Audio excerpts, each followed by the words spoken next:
우리는 지난 시간 사울의 군대 장관이었던 아브넬이 나라를 통째로 다윗에게 바치겠다고 가져왔고, 또 그리고 나서 돌아가는 길에 요압에 의해서 죽음을 맞이하는 것을 우리는 보았습니다. 요압에게 죽임을 당한 아브넬도, 또 아브넬을 죽인 요압도 입으로는 하나님의 뜻이니 계획이니 말씀이니 하면서 하나님을 언급했지만, 실상 그들의 속내, 그들의 속마음은 하나님의 계획, 하나님의 뜻, 하나님의 마음에는 전혀 실은 상관이, 관심이 없는 사람들이었습니다. 오직 그들의 관심은요, 입으로는 뭐 하나님 어쩌고 저쩌고 하지만 실상 그들의 관심은 자신들의 권세, 자신들의 영달을 탐할 뿐이었습니다. 결국요, 이렇게 하나님을 입에서 달고 있었지만 결국 속내는 자신들의 영달, 아니면 자신들의 권세를 추구했던 그런 아브넬과 요압은요, 비참한 또 허무한 죽음을 맞이하는 것을 우리는 보게 됩니다. 저는 이 땅에서 영원히 살 수 있는 사람은 없습니다. 그러므로 언젠가 우리 모두 이 땅을 떠나갈 때 이러한 허무한, 허탈한 후회의 마지막 순간을 맞이하는 그런 사람이 되지 않기를 이 시간 축복합니다. 결국 아브넬도 돌이켜보면 참 허무한 죽음이었고, 나중에 우리가 요압의 죽음도 보면 참 허무하게 죽는 것을 우리가 보게 됩니다. 그리고 이렇게 아브넬이나 요압은요, 끊임없이 하나님을 이야기하지만 결국 자신들의 그런 욕심, 욕망에 붙들린 삶을 살았다면, 다윗만큼은요, 모든 것을 결정하고 판단하고 이제 어떤 일을 수행할 때 하나님의 일을 먼저 생각하는 것을 우리가 보게 됩니다. 하나님께서 다윗을 향해서 내 마음에 합한 자라고 한 게 우연이 아니다라는 것을 보게 되는데, 다윗은 어떤 결정과 어떤 판단을 할 때 자신의 어떤 이익, 영달, 어떤 권력을 붙들기 위한 것이라기보다는 언제나 항상 하나님 중심이었습니다. 하나님 아래에서 모든 것들을 판단하고 결정했습니다. 여러분, 우리가 여름에 선글라스를 낄 때가 있습니다. 어떤 렌즈, 어떤 색상의 렌즈를 우리가 끼고 있는가에 따라서 보이는 게 다 다를 수밖에, 색이 다 다를 수밖에 없습니다. 우리 성도님들도 아시겠지만 저는 수술을 했습니다. 눈을 수술을 했는데 저는 몰랐어요. 저는 몰랐는데 왜 요즘은 저렇게 안경에 갈색을 많이 넣을까? 왜 렌즈에 저렇게 갈색을 넣는 게 유행일까? 이런 생각을 했었습니다. 그런데 나중에 알았어요. 안경 속에 갈색 렌즈를, 색상을 넣은 게 아니라 제 두 눈에 넣은 렌즈가 갈색이었어요. 그러다 보니까 최 집사님 지금 넣은 렌즈가 투명이죠. 그런데 저는 갈색을 넣은 거로 보이거든요. 그러니까 예를 들어 보라색을 넣었다면 아마 왜 요즘 렌즈에, 안경에 보라색을 저렇게 많이 넣을까? 이런 생각을 저는 했을 거예요. 어떤 렌즈를 내 눈에 넣고 있는가에 따라서 다 달라 보이듯이요, 우리가 어떤 생각을 하고 있는가에 따라서 모든 것의 판단과 결정이 다 다를 수밖에 없습니다. 아브넬도 요압도 결국에는 허무한 그런 마지막 후회되는 그런 종말을 그들은 맞이하는데, 오늘 우리가 읽은 본문 말씀에서도 보면 또 후회하는 인생, 다시 한번 어리석은 인생을 사는 두 사람을 보게 됩니다. 그런데 이번에 나오는, 오늘 우리가 읽는 본문의 말씀에 나오는 이 두 사람은요, 형제입니다. 두 사람이 형제인데 참 허무하게 죽음을 맞이합니다. 오늘 1절서부터 말씀을 보면, 사울의 아들 이스보셋은 아브넬이 헤브론에서 죽었담을 듣고 손에 맥이 풀렸고 온 이스라엘이 놀라니라. 이스보셋이 왕으로 있었지만 실상 진짜 힘은 아브넬이 가지고 있었고, 아브넬의 어떤 힘, 여력을 가지고 지금 나라가 지켜지고 있었는데, 결국 아브넬이 죽음을 통해서 이제 더 이상 이 나라를 더 이상 이끌 수 없다라는 그런 생각, 이 나라가 과연 지탱할 수 있을까라는 그런 생각 때문에 이제 아브넬의 죽음을 들은 이스보셋은 손에 맥이 풀렸고 온 이스라엘은 이제 놀랐다라고 말씀하고 있습니다. 그러면서 2절, 사울의 아들 이스보셋에게 군 지휘관 두 사람이 있었으니, 군대 장관은 아니고 이제 밑에 어떤 군 지휘관 정도의 사람인데, 그런데 한 사람의 이름은 바하나요, 한 사람의 이름은 레갑이라 베냐민 족속 부에롯 사람 림몬의 아들들이더라 라고 말씀합니다. 바하나와 레갑은요, 형제였습니다. 그리고 이스라엘의 군 지휘관의 위치에 있었던 사람인데, 그런데 일찍이 3절 보니까 일찍이 부에롯 사람들이 기타임으로 도망하여 오늘까지 거기에 우거함이더라. 4절, 사울의 아들 요나단에게, 이건 잠시 그냥 에피소드입니다. 그냥 무비보셋이라고 하는 요나단의 아들이 있었는데 나중에 유모가 떨어뜨리는 바람에 발을 절게 되었다라고 하는 그런 것으로 오늘은 그냥 건너뛰겠습니다. 그냥 기억 속에 남겨두시기 바랍니다. 나중에 또 무비보셋에 대한 사건이 나오니까요. 자, 이렇게 바하나나 레갑이라고 하는 두 군 지휘관 형제인데 있었습니다. 그런데 이들이 어떤 짓을 하는가 하면 5절에 부에롯 사람 림몬의 아들 레갑과 바하나가 길을 떠나 볕이 쬐을 때쯤에 이스보셋의 집에 이르니 마침 그가 침상에서 낮잠을 자는지라 레갑과 그의 형제 바하나가 밀을 가지러 온치하고 집 가운데로 들어가서 그의 배를 찌르고 도망하였더라.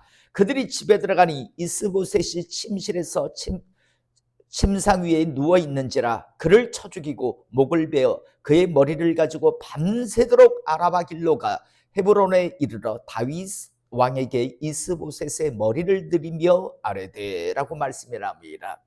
자, 이 두 형제가 지금 열지파를 다스리고 있는 이스보셋의 목을 베어버립니다. 그리고 이제 밤새도록 이 목을 가지고, 이스보셋의 목을 가지고요, 머리를 가지고 다윗을 향해 갑니다. 이들이 열심히 밤새도록 달려갈 때 어떤 마음을 가지고 있었을까요? 야, 이스보셋의 머리를 가지고, 아브넬은 이미 죽었고 이스보셋의 머리를 가지고 다윗에게 가지고만 가면 이제 다윗을 통해서 우리는 군 지휘관이 아니라 어쩌면 우리 형제 중에 더 높은 자리까지 올라가고 우리는 이제 영달을 누릴 수 있는 집안이, 우리는 이제 출세를 할 수 있다라고 하는 그런 기대감에요. 열심히 이스보셋의 머리를 가지고 이제 다윗에게 달려갑니다. 그리고 이야기합니다. 왕의 생명 8절에 헤브론에 이르러 다윗 왕에게 이스보셋의 머리를 들이며 아뢰되 왕의 생명을 헤아려 하던 원수 사울의 아들 이스보셋의 머리가 여기 있나이다. 여호와께서 오늘 우리 주 되신 왕의 원수를 사울과 그의 자손에게 갚으셨나이다 하니, 꼭 이게요, 악한 짓을 하면서도 꼭 자신들이 무슨 하나님의 일을 한 것 같이 다들 포장들을 해요. 오늘 이 형제도요, 여호와께서 자기들을 사용해 주셨다는 거죠. 여호와께서 오늘 우리 주 되신 왕의 원수를 사울과 그의 자손에게 갚으셨나이다. 우리를 사용하셔서 이스보셋의 머리를 베게 하셔서 이제 우리가 그 일을 수행하고 여기에 목을 가져왔습니다, 머리를 가져왔습니다라고 지금 이야기합니다.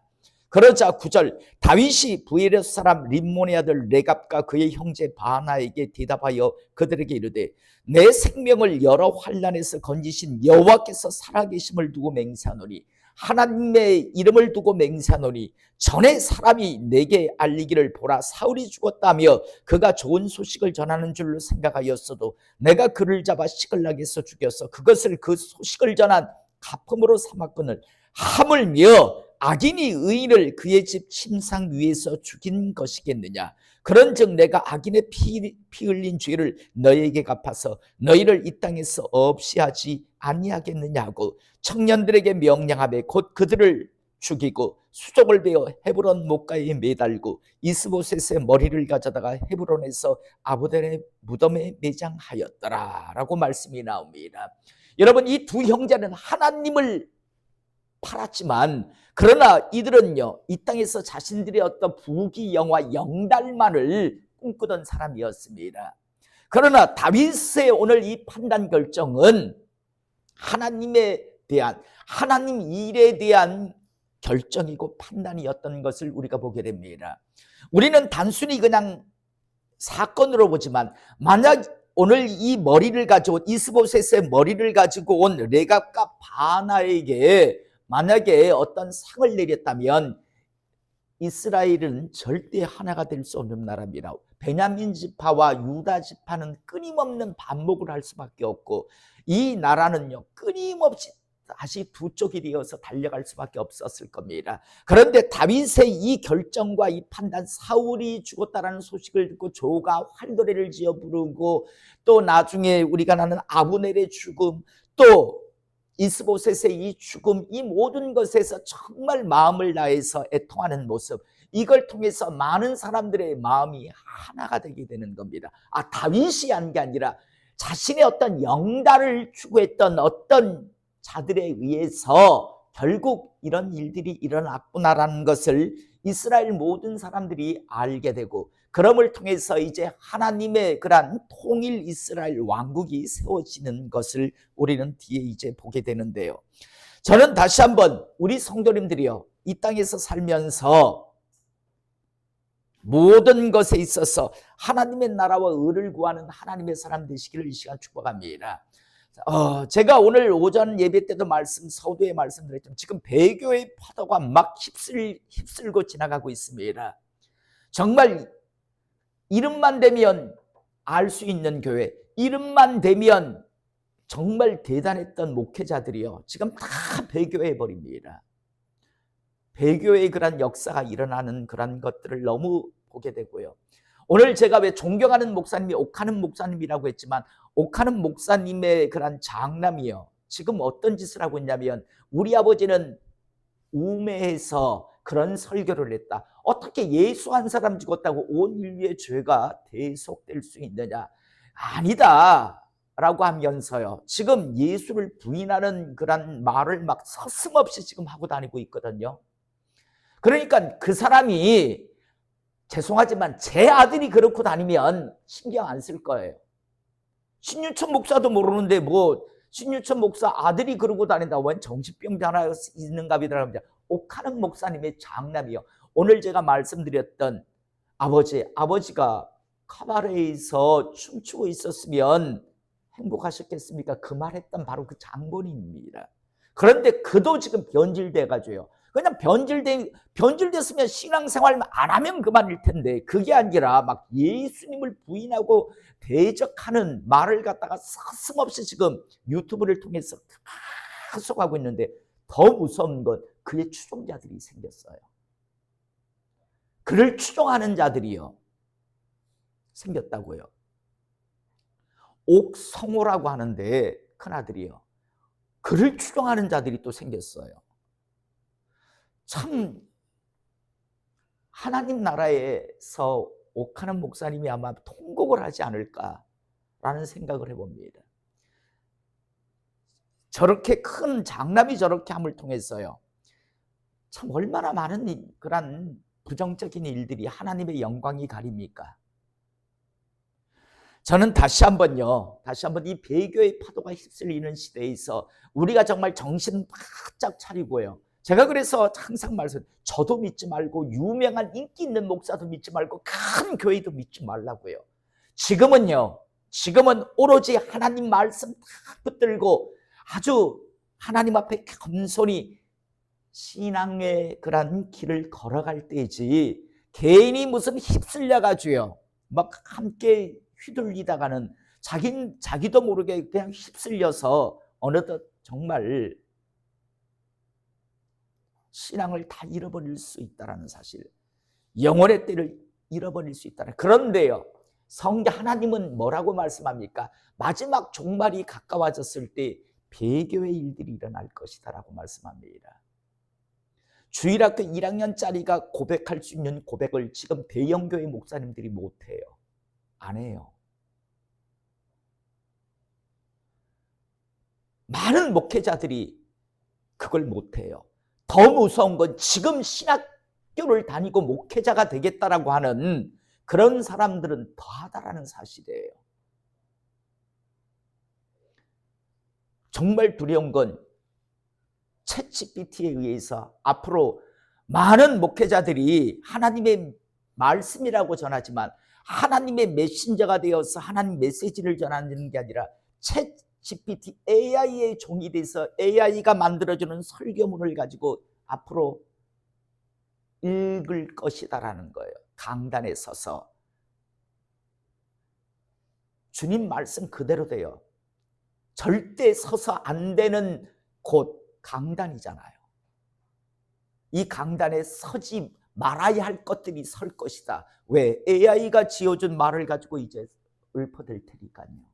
정말 마지막 시대에 정말 정신 차리고 있어야 할 시대라고 하는 사실을 저는 우리 성도님들이 잊지 않기를 이 시간 축복합니다. 내 신앙을 내가 지키는 겁니다. 옆에 누가 사람 요즘 교회 다니는 사람들이 뭐 어떻다 그거 믿지 마세요. 제가 알기로 조영남이라고 하는 가수가 크리스찬이라고 알고 있거든요. 그래도 교회를 좀 다닌 거로 알고 있는데 큰아들이 미국에 있는데 요번에 보니까 결혼을 했는데 남자하고 결혼을 했대요. 큰아들이 남자하고 결혼을 했어요. 남자하고. 막 정신없는 시대를 우리가 지금 이제 살아가야 합니다. 설마라고 하지만 우리 서우가 나중에 최 집사님한테 아버지 제 아내입니다 라고 하는데 웬 이만한 떡대 같은 놈을 데려와가지고 제 아내입니다. 그러면 더 낫지요. 제 남편입니다 라고 하면 어떡하려고. 그런데 그럴 일이요 있다니까요. 자녀들 신앙교육 잘 시키세요. 그리고 여러분들이 신앙생활 잘 유지하세요. 여러분 설마라고 생각하지 마세요. 여러분 항상 말씀드리지만 우리의 출생도 우리는 기억 못하지만 현실이었습니다. 지금 살아가고 있는 이 삶 모든 것도 현실이잖아요. 우리의 죽음도 언젠가 반드시 현실이 될 겁니다.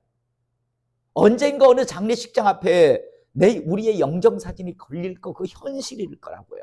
그리고 천국 아니면 지옥에 가 있을 영혼의 저주도 반드시 현실이 될 겁니다. 반드시 우리에게 현실이 될 그걸 생각하면서 준비하지 않는다면 정말 어리석은 사람들이죠. 저는 다시 한번 매사의 범사의 다윗과 같이요. 하나님 안에서 하나님 말씀의 기준을 가지고 모든 것들을 판단하시고 결정하시고 움직여 살아가시는 이 마지막 배교의 시대를 이겨내는 하나님의 사람 되시기를 이 시간 주님의 이름으로 축복합니다.